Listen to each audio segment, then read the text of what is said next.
What is up, YouTube? Welcome back to the channel. It's your man Jay. I'm just checking in with you guys real quick, and if this is the first time you catch any video on the channel, just make sure you like, comment, subscribe, hit the notification bell. That way you can always be notified when I drop any new video. Now, with that being said, let's get into today's video. Okay guys, so recently I told you I was going to be switching my phone from the 8 Plus to the iPhone 10, and as of about 2 hours ago I made the switch. I turned this phone completely off so that I wouldn't go and reach for it and or use it, play with it, or do anything of that nature, and I've been exclusively for the past 2 hours using the iPhone 10. So backstory for those who are new to the channel, the reason I'm switching from an 8 to a 10 is because I'm an avid user of the home button, and I'm possibly going to be upgraded to the 11 or the 12. So being that we have an iPhone 10 in the house that's not being used, I decided to go ahead and put my SIM chip in it and use it to its full capacity in order to get myself weaned off of the home button and prep myself for having an iPhone 11 and or a 12, so I can get used to, you know, the way the phone moves and how it acts and the gestures and so forth. As of about 2 hours ago, I've switched over, and currently I'm liking it. I have noticed that I've been reaching for it and reaching for the home button, but obviously the Face Unlock has been doing a great job.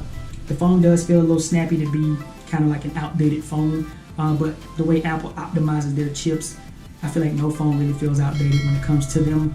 These phones do share the same internals, but for some apparent reason, this iPhone 10 feels a little bit more snappy than this 8 Plus. Don't know why, but it just feels a little bit more snappy. Some of the things I've noticed right off of the jump is that it's very smooth. It is very responsive. I actually love the form factor. I feel like the form factor is what's really selling me on this. I am starting to feel as though I don't want big phones anymore. I want to go and kind of size it back down to something like this. And I think that's what I'm going to do here in the future. Now, it just depends on what I'm going to get when it comes out to an 11 and or a 12. Now, with that being said, guys, I don't have too much to kind of report on. I just wanted to let you guys know that I took the chip out of my 8 Plus. I have now currently put it in the 10 2 hours ago, and I am going to be exclusively rocking the 10 at least until the iPhone 12 comes out. Make sure I turn this review actually, let me take that back. I'm going to be rocking it until the 12. However, it's a possibility I may get an 11 and or a 12. It just depends. But what I want to do with this experience is kind of turn this into like a 2020. Is the iPhone 10 still good in 2020 type review, and just kind of give you guys updates throughout the time, because I'm someone who exclusively uses this type of device, this type of iPhone, because I love the form factor. I love this phone in general.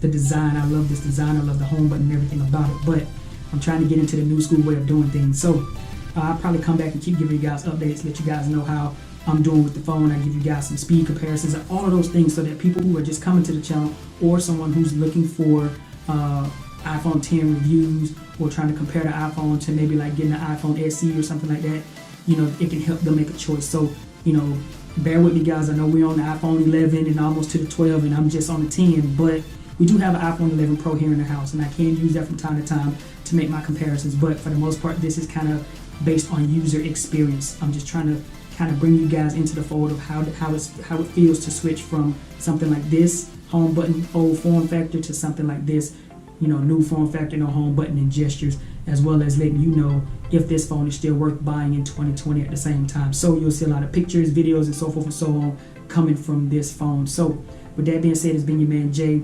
Hope you guys have enjoyed this video, and if you have, make sure you hit that like button. Make sure you drop me a comment, and if you haven't, make sure you hit that notification bell. That way you can always be notified when I drop any new video on the channel. And I'll catch you guys in the next video. Peace out.